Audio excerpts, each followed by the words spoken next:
Okay, today we have, I'm really excited to have Ethan Weiner on as a guest. Hello, Ethan. Well, hello, Brandon. How you doing? I'm okay. I'm sitting here in my bathrobe, as I always am all day long. Well, that's funny. 'Cause I was getting ready to ask. My first question is, and I'm always curious about this with anybody I would consider interesting, is what do you do all day? What's a normal like for Ethan Weiner? Well, lately, the last couple of years, I've been getting up around 10:30 or 11 in the morning, and so that makes the day go quicker. 6 o'clock comes around a lot sooner. And, I'm 63 years old. I hate going out. I hate doing stuff. I hate having to get dressed. So I'm literally in my bathrobe all the time, except for when I have to go to the supermarket or whatever. And, so it's a good thing this is not a video podcast. That's why you're hesitant to do the video. I get it. But, my day is, I'm mostly out of the loop with the day-to-day for Real Traps, my acoustic treatment company. I have a right-hand man, Jim Lindenschmidt, who does what I used to do years ago, answer the phone and answer emails and get shipping quotes to New Zealand or whatever. So most of the, I get a lot of emails. I get a lot of people asking for, questions about whatever. And I try to help everybody. The only thing I won't do is free one-on-one personal consulting, especially with acoustics, because that's what my business is. But I help people all over forums. I visit probably 25 or 30 different forum sections. They're not all unique, but, I visit several sections at your forum and at various places. So I think of myself as a professional troublemaker.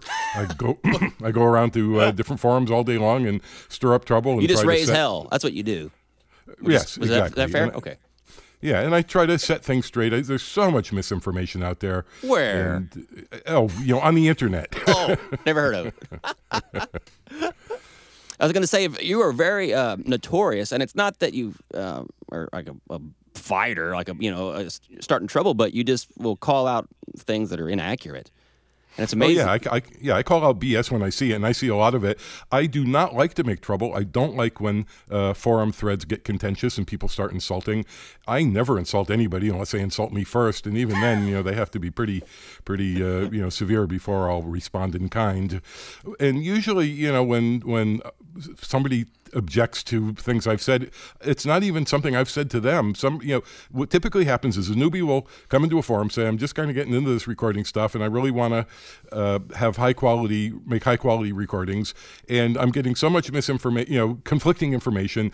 Some people are telling me that I'm not going to get good results unless I have at least, spend at least $1,000 per channel on a preamp and the same amount on a converter. But I have such and such from M Audio or whatever company, and it seems fine to me. What's really the issue? So I'll set them straight. I'll say, look, really the biggest factors are the room you record in, the microphone you use, the microphone techniques, and your mixing abilities. And, sound cards don't matter so much. Yes, they do matter, but, that's not usually the biggest deal. And somebody will take great offense and say, how dare you? Right. A lot of people disagree with Ethan. That came up recently in a forum. Somebody couldn't actually refute anything I said. So all they had, and they just popped up out of nowhere just to make trouble. And all they had was, well, a lot of people disagree with Ethan. And a lot of people who are professional recording engineers think that he's wrong. About and what? That was all the guy had. You have to say about what? He's wrong about this. So let's fight him or discuss it at least. Yeah, well, right, and I always want to stay on point. I always try to stay on point. And, I've been doing this for a long time. Like I said, I'm 63. I've been into recording since I was, 17 or 18. And I know how this stuff works. And, of course, that's a lot of what's behind my Audio Myths video on YouTube and now my new book, The Audio Expert. Let's talk about that, your new book. Okay, this is a really fun question for me. Your new book, which I'm finding fantastic, by the way, it's called The Audio Expert. And I'm curious why you chose such a humble name. Why not something a little more self-confident? Was that a marketing move? No, it just seemed like the right title for this book. The point was, there's a lot of people that have varying amounts of knowledge. And, Craig Anderton did a review, an electronic musician. He actually reviewed my Word doc files before I even sent them to the publisher because he had a deadline and he was doing a roundup on, on audiobooks. So, and he, made the point that no matter how much you'll find something else in this. And I think that a lot of people don't really care about how this stuff works under the hood. They just want to know how to set levels, and they want to know how to use the stuff. They don't really care how it works, but a lot of people do want to know. A lot Yes. of people really do care, and I feel that the more you understand about how this stuff works and how mic preamps work and what they do and how converters work and how they can vary and how audio fidelity is defined and how things, how much distortion is a problem. We all see specs, 0.1%, 0.3%, 0.009%. Well, what does that mean? How does that relate to audibility? And I think a lot of people really do care at that level, and want to be true experts and really want to be an expert with how to set up their equipment and how it works. And the more you know, when you need an adapter or you need a 20 dB pad to knock a line level signal down to plug in because all you have is a guitar amp or whatever, the more you know, the more successful you'll be and the more you'll be able to accomplish. So that's really the idea is if you want to be an audio expert, a real expert, and really understand the stuff at the deepest level, then that's what this book is for. So you're going to make me an audio expert. Well, of course. You're one of the really knowledgeable people, and that's one of the things I like so much about your forum is that you really know what's going on, unlike a lot of people that run forums. That's why I get kicked out of forums. I've been banned. I'm proud to say I've been banned from at least 4 different forums. Wow. Because the people that run the forums don't know, and they're what I call quote believers. And that happened at one of the Hi-Fi forums. Somebody had posted some graph of his room response, and he was bragging, and it was okay, but it was obviously third octave averaged on the low frequency, and I said, and I was really nice. I said, well, it's probably not really as good as you think, because he was saying, oh, I don't really need bass traps. Look how good this is. Oh, yeah. And I just used an equalizer. And I said, well, yeah, but you're not really seeing the true response. Is that averaged? And next day I went to log in and boom, I was gone. For that? Yeah, I'm banned from all sections at Gear Slots. They actually banned me entirely. I've been banned like on and off 3 or 4 times by Jules, who runs the forum. And Jules is a nice guy, and I understand that he doesn't like the forum fights. But I never start the fights. He ought to, if he wants to ban people that make trouble, he should ban the people that make the trouble, not me. But right now, after the last time he banned me, this was a number of months ago, I don't know, 3, 4, 5 months ago, all of the expert people in the acoustics forum, all of them, all the guys who are regulars and who regularly pitch in and help, every one of them said, I'm quitting unless you reinstate Ethan. So he let me back into just the 2 acoustics forums and the new product section so I could, post about my book. And I'm banned from everywhere else. I am not allowed to express my opinions. Any moron can go into any of the forum sections, the So Much Gear section, and I don't mean to talk about other forums because I know you have your own forum, but anybody, right. Any idiot can go in and can say anything, and that is okay, but I can't express an opinion. I cannot say, well, here's how audio fidelity is defined. Here's what really matters. I can't do any of that. Can't even participate. So I'm figure. Pretty much perplexed by that because you have a very science-based way of approaching this. It's not the things you push aren't really up for debate. In my view, they're really not. No, and I not only do I express opinions, and I have a lot of opinions, and I try to separate what is an opinion, which might be how much distortion is a problem versus how much isn't. That's an opinion, as opposed to here's what distortion is, here's how it's defined, here's the different types of distortion. But not only do I express opinions clearly and generally with a scientific background, I prove things. I post example files. Somebody will say, this sounds different than that, and I'll put up 2 clips of exactly what they claimed, and I'll say, okay, here's clip 1, clip 2. Which one was recorded through the $2,000 per channel Lavery converter, and which was recorded through a $25 Sound Blaster sound card? And the people that are the biggest troublemakers with the most loudmouth people are never, ever will come forth and say, oh, clearly this is the Sound Blaster and this one is the Lavery converter. Right. Even though yesterday they were posting, Sound Blasters are so terrible, anybody could tell the difference. You put your music through that, it's going to be garbage. You'll never get good results. So I'll take them, I'll record a tambourine or I'll record an entire mix off a CD, a really nice sounding CD, and run it through, these 2 different sound cards. And they never will say. When you got to put your money where your mouth is, it's a different story. Right, and so I do a lot of things like that. I've done converter tests. I've done dither tests. You you go into any audio forum and say, well, how important is dither? Everybody will say, oh, it's hugely important. You have to dither, and you have to use the right type of dither. And on normal pop music that's recorded at sensible levels, it doesn't matter. I mean, you can't tell the difference. I can't hear it. Comparisons up on my website, and there's a lot of that in the book too. There's 65, I think, something like that, audio examples of all kinds of stuff. And the advantage of me providing WAV files for other people to listen to is they don't have to take my word for it. My ears, I can hear up to about 14 kilohertz, and that's about it at my age. And people will often say, well, your hearing is bad, or your gear is terrible. No wonder you can't hear a difference. So when I put up WAV files that are created entirely in software without going through outboard gear, people can listen on their own systems and decide for themselves. All right, let's move on. This actually ties in exactly with this. All right, everyone knows you pretty much always recommend people treating their rooms before meddling with electronic upgrades. And if you're just an outsider, it's natural to assume, well, you're just profiteering off this acoustics war, you're just trying to sell your stuff. Okay, but here's what really got me was in your book, you talked about in the 70s that you designed and built your own console from scratch. Right. So tell us about that. Like you're also an electronics guy. Like you're not just trying to sell stuff, I guess. Well, I'm not. And unlike companies that sell, like the audiophile sell, high-end power cords or whatever, I sell acoustic treatment because I believe in it, not the other way around. And I've been on this kick of talking up the importance of acoustics and acoustic treatment for many, many years, since before the internet, when the main gathering place for audio discussions was the MIDI forum at CompuServe, and this is going back to the 90s. And so I've been on this kick for a very long time, and I, still have an acoustics FAQ on my website that tells people how to build stuff. If you don't want to buy acoustic treatment, here's how it works. Here's what you need. You can make it yourself. Buy rigid fiberglass. So hopefully that deflects some of the criticism. But anyways, onto the electronics.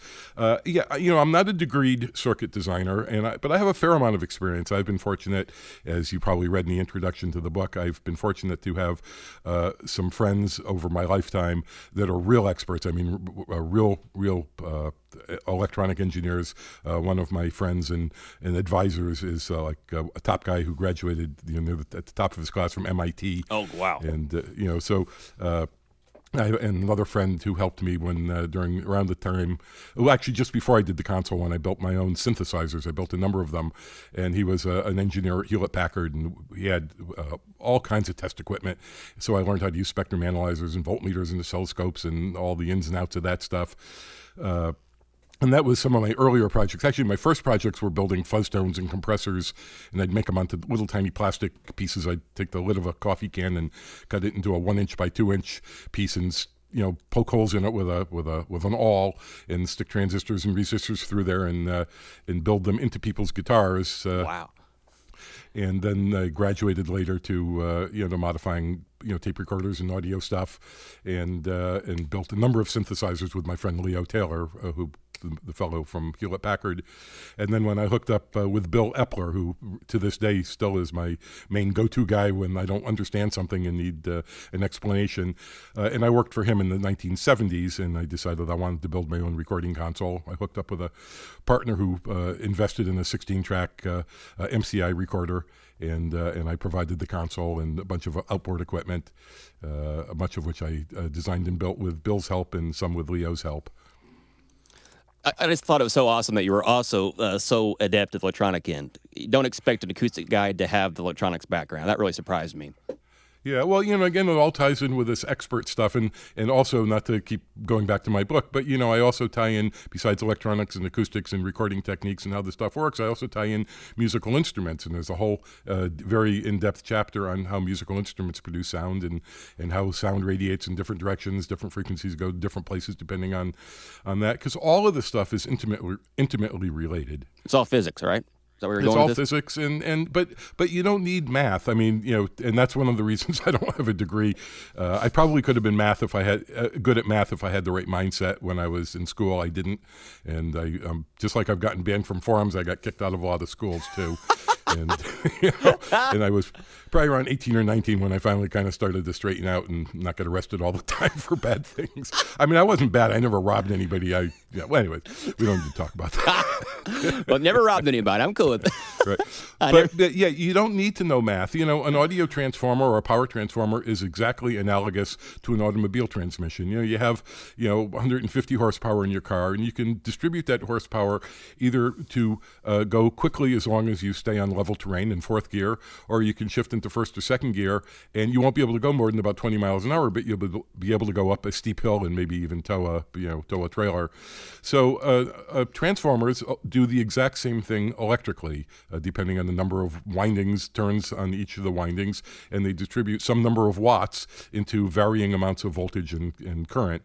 So you can understand all of this stuff at a very deep level without any math, or hardly any math. I mean, multiplication, division, adding, subtracting, and that's about it.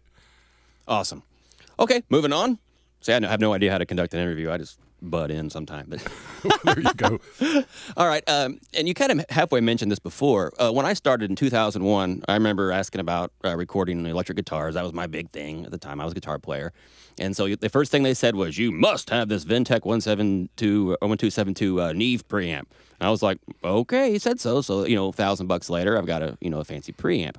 And then a few years later, I ran across your website, and then I saw what a typical room measures without treatment. And I saw a 30 decibel dip at whatever frequency it was. And I was like, 30 decibels? What? Like, I just couldn't believe it. And so what I want to know is why is this this acoustic stuff such a tough sell to people?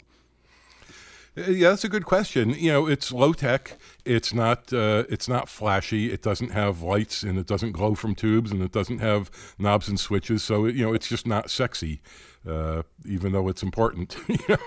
But yeah, I don't know. I mean, a lot of it is obviously good marketing by the high end companies, and I'm not opposed to high end gear. I feel I need to say this over and over and over because people think, oh, Ethan tells people that all they need is a sound blaster, and I don't believe that. I have a sound blaster only because I need it for to be able to edit to sample sets in the format I use. But that's not my main sound card. I have a really nice Focusrite Sapphire 8i6, and before that I had an M Audio sound card, which was perfectly competent. But yeah, gear is sexy and it looks really cool. And when you have a rack full of gear, it just looks really cool, and it's lots of knobs and it's tactile, and people like that, I guess. All right, that works for me. All right, here's another one. Why are not so smart, or at least not so book smart, audio engineers who seem to understand nothing about physics, acoustics, or really anything else, why are some of these guys cranking out mega recordings? Just awesome sounding recordings. Well, there's a lot of different kinds of talent, and I don't know if you're aware, but when people talk about, oh, this guy has an IQ of 100 and this one has an IQ of 150, but IQ is actually a composite of a number of different skills that are tested for, and they're all separate. And it's the same with just life and general knowledge. I mean, there's musical aptitude. There are people who are real smart, but they can't sing in tune. There are people that know that know how to turn the knobs, and they have very good taste, and they can turn the knobs to make music sound good, but that doesn't mean they understand how the gear works. And I think probably the biggest skill set, which certainly is probably half and half innate talent and half learned. I mean, nobody, even the most talented, brilliant musical mind or mixing type person, doesn't start off their first day making great mixes. Everybody has to practice and learn skill sets.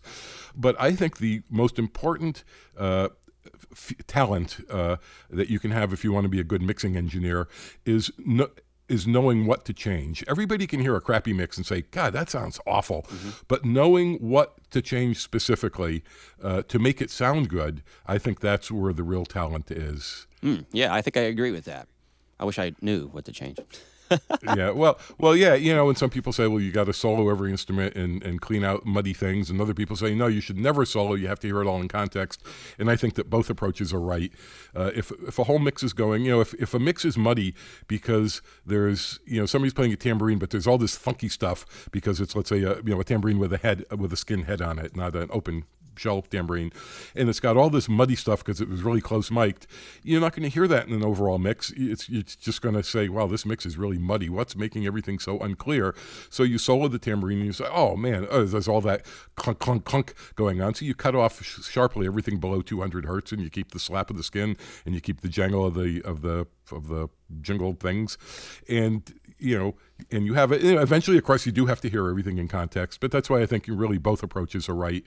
But that's my approach, and I'm not the best mixing engineer. I realized long ago that this is not my forte, and I've done some mixes that I'm proud of and I think are good. My Cello Rondo video on YouTube has like 1.5 million views. Awesome. In the various places it's up, and it's got 1,000 something really favorable comments. But everything I've done isn't wonderful. Okay, moving on. A guy tests his room with Roomie, QWizard, or ETF, or whatever, and he finds he has a huge dip at, we'll say, 84 hertz. What should he do about it? Well, first of all, if you move the microphone 6 inches, that dip is now going to be, not a dip anymore. It might be a peak. It might be at a different frequency. So the first thing to understand is that a single measurement doesn't really tell you the whole story. But the solution for peaks and nulls generally is always bass traps. It's always bass traps. All acoustic problems, all of them, whether we're talking about excess ambience, comb filtering that makes that hollow off-mic sound, or bass peaks and nulls, or ringing, or excess reverb, all of those things are caused by reflections off the walls, floor, and ceiling. And absorption can solve all of them. Some people like diffusion. It sounds different than absorption, but basically absorption can solve every single acoustic problem. That doesn't mean you want to cover your entire room with absorption. There's different kinds of absorption. There's different amounts. There's different thicknesses that affect different frequency ranges. But generally speaking, in the in the broad sense, absorption and that works well to low frequencies is always the cure for all of these problems. All right, that works for me. Right. And well, I'll just elaborate. The acoustic treatment is all about surface coverage. And again, you don't need to cover everything. But just before you called, the guy placed an order for one of our room kits. And he has a pretty big room. It's 26 feet long, front to back, and 12 feet wide, which is, decent size. And he was asking about our smallest room kit, which has 4 bass traps and 3, 2x4 foot high frequency absorbers for reflections. And he asked if that would be enough. I said, well, it's certainly enough to go, yeah, that's better. I can definitely see this as a step in the right direction. I said, you have a room that's like, over 1,000 square feet of surface, and each 2 foot by 4 foot panel is 8 square feet. So, generally the advice is, the more bass traps you have, the better. It doesn't mean the more treatment overall, the better. Though I have a lot of treatment in my living room and in my home studio. There's separate rooms. But it's all about surface coverage, and you'll never make a home-sized room perfectly flat, but you can definitely get from 35 dB span between peaks and nulls down to, within 10 dB, and that's a huge improvement, and enough to, make good mixes and hear what you're doing. When you have that null, when it's 30 decibels, that frequency is basically just not even there. It's not even there. But again, if you move your head a little bit, it comes back. And that's one of the things that makes this kind of hard to pin down. And there are people that make successful mixes without any acoustic treatment. I think it's more work and it's not as much fun. But, that's why I keep talking about, 6 inches away, the response is very different. And there's another article on my website that shows a bunch of detailed measurements at different spacings. And so a really deep null in one ear is probably not present in the other. It's probably not a null, or it's not as bad a null, or it might even be a peak. So usually I think that not only are the nulls a problem, but the ringing, which is the tendency for bass notes to ring out after they stop. I think that's as big a problem because it muds it up. If you play a chord on a piano and 2 octaves below middle C, it's a muddy mess. Mm-hmm. And and if you write orchestra arrangements for trombones, you're not going to have a triad way down. It's just muddy. You might make a tenth instead of a harmony of a third. You make a harmony of a tenth.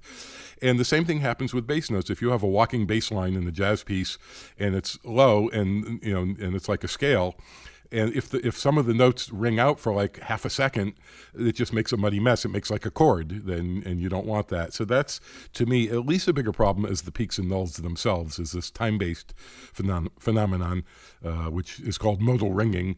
And fortunately, bass traps improve that also. Awesome. Okay. I have a self-interest question here, and I've never heard an answer to this, but you may know it. Okay, I bought a whole bunch of Roxel. I bought a truckload of it, actually, in, I think, 2005. And I've left some of it in the bags where it's 4 sheets and they're 2 foot by 4 feet by 4 inches. And I've heard various rumors that there's surface tension by that plastic holding it real tight. That may actually kill the effectiveness at low end absorption. Have you heard anything about that? I can tell you everything about that. Awesome. And that actually is wrong. The having a fiberglass, it could be either rigid or fluffy, because if it's tightly bundled in the plastic wrapper, it doesn't really matter. Either way, it's squeezed and it's fairly dense. Having that tightly bound by a plastic wrap increases the bass absorption by a lot, like 50%. Awesome. And even better, it also reduces absorption at mid and high frequencies, because that stuff is kind of reflective. So you wouldn't want that at reflection points or right behind you. But in corners, which are out of the way of direct reflections, that's a plus. That's another plus. So for corner bass traps, you get a double benefit. You get more bass absorption than just plain insulation, and you also can put a whole pile of stuff in the corners without making the room too dead. And that's a really big feature of my company's bass traps. Not to turn this into a sales pitch, but that's a really big feature. Is we have a plastic membrane behind the front fabric for exactly that reason. Awesome. Yeah, you can promote your stuff all you want. I don't care. Well, I'm not here to be a shell. I'm here to educate, but I'll be a little bit of a shell. There you go. Call me a whore. Whore. Okay. All right, this is kind of off topic, sort of, but I'm having fun here. Is science the answer to everything? It's not the answer to art. So that's one of the points I make in my book, because I've gotten into this when I talk about the science of audio and talk about proving that this sound card is cleaner than that one, or at least establishing how clean it is with numbers. People will some idiot will invariably come out, well, you can't measure a symphony. Well, we're not talking about that. We're talking about measuring the gear that reproduces a recording of the symphony, which is completely different. There is no way to define art. And believe me, I have thought about this for years and years, and I have friends who are of a like mind to me. And this is something that we have talked about on and off many times over the years. And there was a fabulous tagline I saw in a forum once, where somebody said, "No amount of classical music training will teach you what's so cool about Archie Bell and the Drells Tighten Up." And it's true. And there are songs that I think are garbage that are 3 chords, and I say, "Oh, that's just really boring. It's really stupid." And there are other songs like "Bottle of Wine" by Jimmy Gilmer and the Fireballs. That's an oldie from like the 60s or something. That's 3 chords, and it's just so cool. I don't know what makes things cool. I don't like Mozart, because to me it sounds like bubblegum music. But I have friends who are really, really good musicians who have really good taste and are really expert, and they say, "Oh no, Mozart's really good." Just because I don't get it doesn't mean it's not good, and just because you don't get something doesn't mean it's not good. I used to not like opera music much. I like it a little more now, and tastes change over time also, obviously. But yes, science can define audio fidelity. You can absolutely define it. Now, then, of course, there's intentional distortion, whether you get it by tweaking how much you overdrive analog tape, or these days with tube simulators, amp sims and tape sims and DAWs that really do basically the same thing. That, of course, is a taste thing. Now you're not going for a clean, pristine recording, which maybe you would want for a jazz band or classical, but how much grunge do I want to add to this, to this rhythm guitar, or to this lead vocal, or whatever, or the kick drum. So you can't define that with science, because that's art, but you can certainly define fidelity with science. Moving on. Awesome. By far, one of my favorite parts of the book, The Audio Expert, is how you mention various whack job treatments. My favorite was the vibration isolated cables. I had no idea. Yeah. And of course, you easily refuted that by mentioning that airplanes vibrate like crazy, and they usually stay in the sky. Right. Is that the best audio scam ever? There's a lot of audio scams. Wire is probably the most popular. I've often said, I get Stereophile magazine. We used to advertise there until they banned me from their forum, so I stopped advertising in their magazine, just out of protest. I mean, why should I give them money if they're going to, censor me? But if you open any issue of Stereophile, that's probably, I think, the biggest and most important of the audiophile type magazines. If there are probably, I haven't counted lately, 15 full-page ads for wire, and I mean RCA wire that would cost $6.95 at Radio Shack, 6 feet long, with stereo RCA wire, and there are probably 10, 12, 15 something full-page ads for wire like that. And of course, these wires cost thousands of dollars, and the quote affordable ones are only $150. And there's almost no acoustic treatments. We used to have a little tiny ad in the back. I think we ran a quarter-page ad most of the time. And there's maybe one classified. So I've always said, I won't be happy until the the acoustic treatment is, a dozen ads in stereophile, and all the cable vendors are relegated to little tiny classifieds. Have you ever been tempted to make like a laser audio focuser? Maybe like call it the Focaltron? You mean an obvious scam BS product? I have a sales pitch here. Oh, okay. Go ahead. Well, yeah, okay. You give me your sales pitch, and then I'll tell you. All right. It seems that if we had like a cryogenic laser system mounted at 36 degrees, it would phase line audio frequency striking the ear canal to mimic that of a 19-year-old and compensate for high frequency loss of aging. I have no idea. So you're talking about something that actually you're wondering if it might work. No. I'm just. You're saying a scam product. I wonder if it would sell. Who knows? I would never do something like that. And yes, I've thought about it a lot of times. Okay, and there are things that I would whore myself out for, absolutely for money.